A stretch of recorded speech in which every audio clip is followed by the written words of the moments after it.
78 Sports TV here. Salute to the mighty LDBC. Smash the like button, hit the subscribe, turn on your notification bell so you'll be notified when I drop a new video. And if you're digging the video, go ahead and share this joint. So, Stephen A. Smith finally addresses the Donald Trump, Elon Musk beef. Elon Musk claiming that Donald Trump is on the Epstein list, and that's why the whole list hasn't come out yet. This is some information that all of us already knew, because when the Epstein list first came out, it was a list of people like the Clintons, Donald Trump,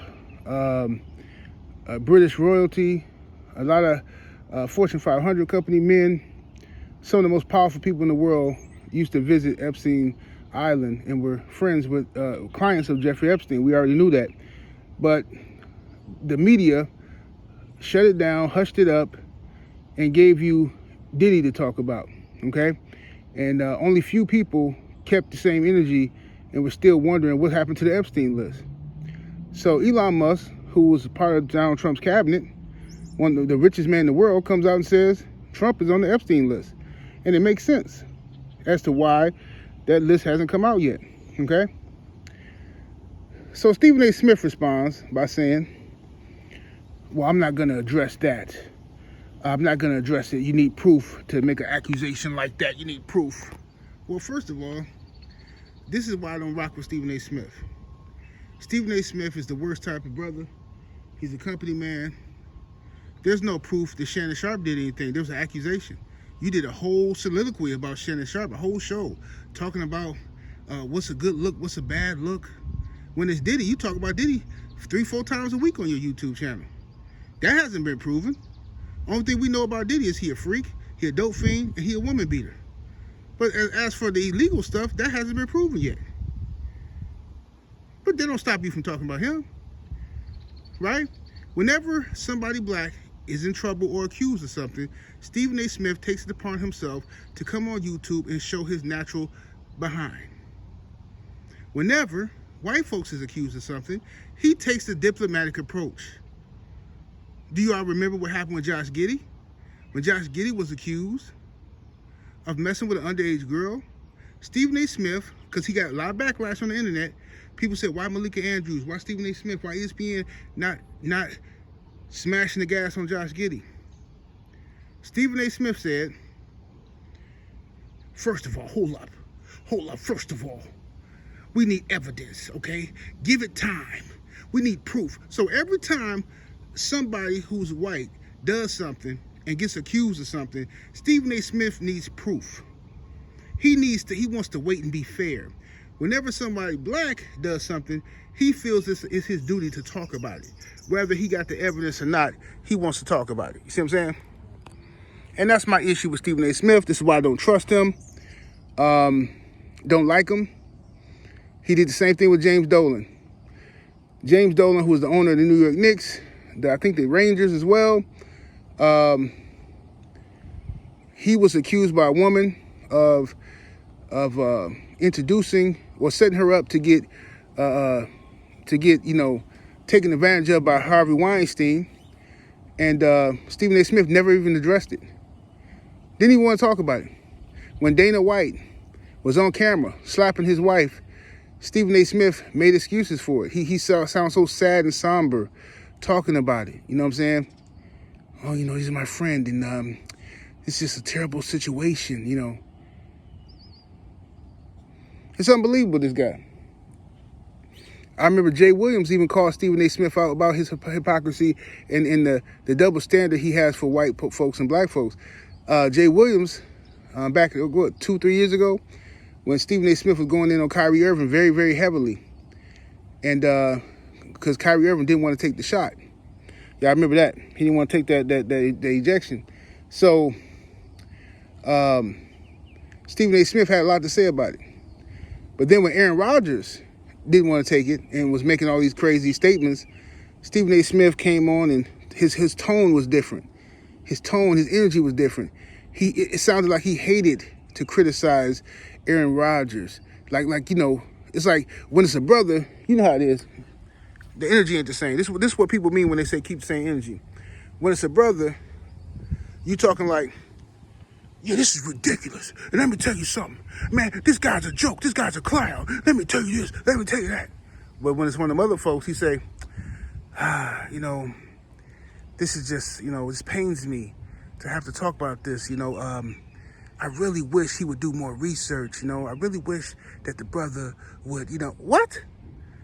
Jay Williams called Stephen A. Smith out for that hypocrisy. He told him and said, man, your whole tone changed. And I noticed the same thing about a lot of these content creators. When they talk about a brother, they're excited. They're excited. They're happy. It's like, oh man, somebody in trouble. Ooh, I'm gonna make some good AdSense off of this video. You know, they're all excited. You can hear the excitement in their voice. There's no disappointment. There's no sad and somber. But when they talk about them other folks, it's a different story. So, you know, Stephen A. Smith doesn't surprise me with his antics here. When it comes to Jeffrey Epstein, Jeffrey Epstein had some of the most powerful people in the world coming to his island to visit those young women, those young girls on his island. Okay, and we all know who those people are. I mean, it is what it is. I mean, Donald Trump is on all over. He got plenty of pictures and videos of him with Jeffrey Epstein. Just go back and look at what Trump said about Epstein. Oh yeah, he tends to like the girls young like me. Like, like, bro, they weren't even hiding it, bro. But nobody cares. Nobody cares. That's the story. The most powerful man in the world and the richest man in the world beefing. And the richest man in the world said that the most powerful man in the world, Donald Trump, is a creepazoid. And if you do the research, you can find out it's true. You'll find out it's true, but nobody cares. And these same people come on YouTube every day searching the Diddy trial. People still come to my comments, oh, I can't believe you're defending Diddy. I can't believe. But these same people voted for Donald Trump and got nothing to say about what Elon Musk said. You see, this is what I mean by privilege. The fact that you could just overlook it. And Donald Trump has been found liable for assaulting women. He's on video, on audio tape, admitting to doing it. Y'all didn't care. Y'all overlooked it and voted for him anyway because you thought he was a better option. So fine, I'm going to overlook everything y'all say Diddy did. Well, what does that make me a monster? Whatever they say Diddy did, I don't care. Just like you don't care what Donald Trump did. If you can overlook all the stuff Donald Trump has done and said, you can overlook the Epstein list and forget about it, then I can clearly overlook anything they say about Diddy. And anybody who don't like it, you a hypocrite and you're a mark to me. Bottom line, I don't care how you feel. You can save the self-righteous stuff. You can say that.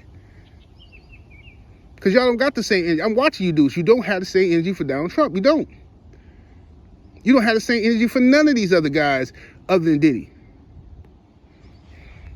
The media give you a black face to hate, and that's what you do. I've been telling y'all for, 10 plus years, over a decade on this YouTube, I've been telling y'all the same thing. I said the media in America needs a black villain at all times. That's what keeps the country going. Give you a black villain. So every time one of them get caught doing something wicked, they replace it with a black dude. Every time, bro. This is like a child's play at this point that y'all don't even see this. The fact that we sit here every day talking about freak-offs and what Diddy was doing in the freak-offs and baby oil, but none of y'all cared about Hugh Hefner, who invented the freak-off. All these football players and basketball players and celebrities and politicians that spent nights and weekends at the Playboy Mansion with all them young girls. Nobody cared. No, see, after I just said that, y'all don't even care now. Y'all listening, but you don't care. But if I put a black face on it, then you care. Now, see, some of y'all is black white supremacists. It's a whole lot of Clayton Bigsby's running around out here. That's my 2 cents on the matter. 78 Sports TV, salute to the mighty LDBC. Smash that like button, share the video. Make sure y'all sub to my Patreon. Patreon.com/78 Sports TV. I'm up out of here, deuces.